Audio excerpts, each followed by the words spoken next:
Selamat datang di acara workshop From Ambitions to Affordability, Lesson Learned from India's 3 cents USD per kWh solar journey.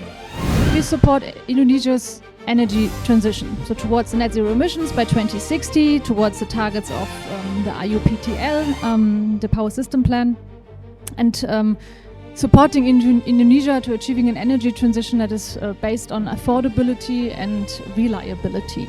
So what makes today's event special is our two distinguished speakers, the experts, Mr. Manu and Mr. Aman, who have been instrumental in achieving these tariffs. So large-scale rooftop agri-PV as well as solar PV coupled with BESS systems. Nothing short of a miracle. We had hardly any solar power 15 years back, and today our RE is actually 50% of all power generation in India, of which solar is a major contributor.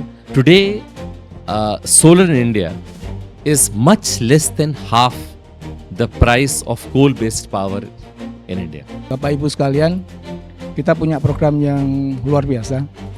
Kita punya net zero emisi 2060 sebagai salah satu target kita. Kita ada RUPTL yang mencanggih cara bekerja kita. Kemudian at the same time kita juga melihat strategi Pak Prabowo ketika menyampaikan 100 gigawatt program menggunakan solar. Can solar in Indonesia become as affordable as in India, where tariffs have reached 3 cents per kilowatt hour? What made this possible, and what can Indonesia learn? If you de-risk a project, if you spend time of the project, try to reduce the risk, try to reduce the uncertainty. That is the key to achieving lowering solar rates. And if we have ambition of increasing the quantum of solar, the best way in our view is to reduce the rates. There can be no better proof of that. What you should do is to set up projects without any investment from the government, which reduce the prices of solar.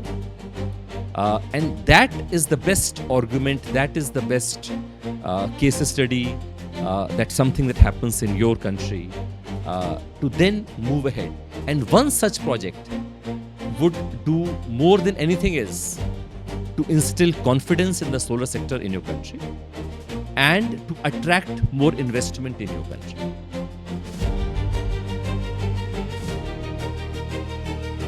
Journey untuk mendapatkan affordability 3 sen perjalanannya ada di India. Nah, sekarang menurut saya kita balik nih.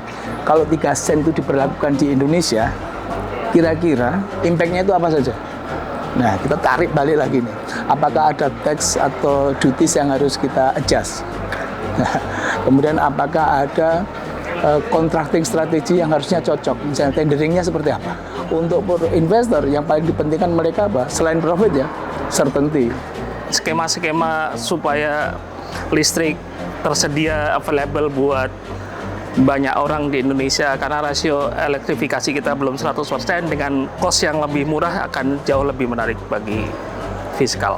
Bagaimana membangun solar project atau project energi berskala besar kalau dibangun dengan tata kelola yang baik, de-riskingnya juga dikelola dengan baik, bisa menghasilkan tarif yang kompetitif. Yang kedua, bagaimana mereka mempotensialkan baterai. Yang ketiga, bagaimana pemanfaatan optimalisasi solar untuk gedung-gedung.